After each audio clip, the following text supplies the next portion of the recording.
Kamola qaynonasining uyiga har bir kirib chiqishidan yuragi siqilardi.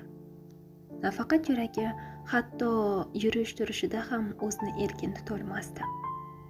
Qaynonasi Halima opa uni ko'z ostidan kuzatar, har bir so'zida shubha, har bir harakatida ayb axtarar edi. Odam degan birovning uyiga kelin bo'lib tushganmi? Bo'lmasa mehmonxonadami? Ertalabdan telefonni quchoqlab yotadi, derdi Halima opa.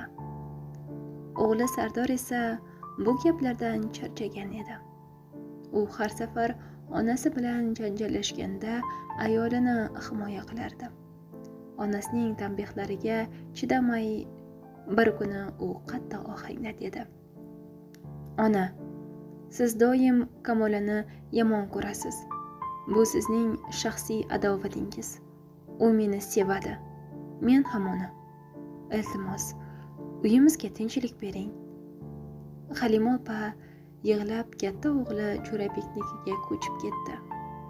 Uyda endi tinchlikdek tuyulgan sokinlik hukm surdi.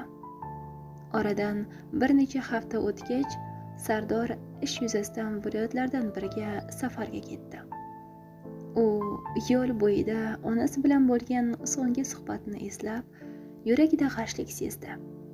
Ko'ngli notinch edi. Shu sababli yarim yo'ldan safarni to'xtatib, ortga uyiga qaytdi. Uyga yetib kelganda ichkaridan kulgular, g'alati ovozlar eshitildi. U shubha bilan eshikni ochdi. Ko'zlariga yosh olmadi. Uning xotini Kamola eski sevgilisi bilan birga edi, to'shakda.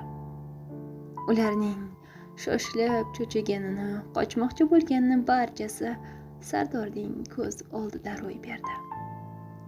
Sardorning dunyosi qulab tushdi.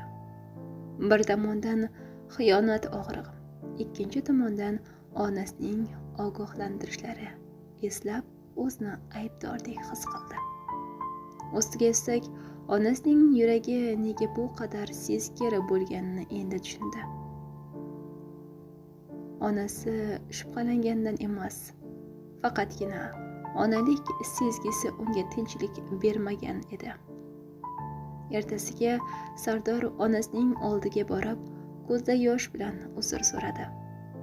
Halima opa esa o'g'lining yelkalariga qo'lini qo'yib shunday dedi: "O'g'lim, men seni yo'qotishdan qo'rqdim. Sen baxtli bo'l, ammo ko'zing ochiq bo'lsin.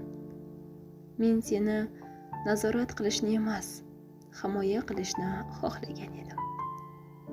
Sardor bir lahzalik ishonch, bir lahzalik beparvolik hayotni qanday o'zgartirishi mumkinligini endi anglagan edi.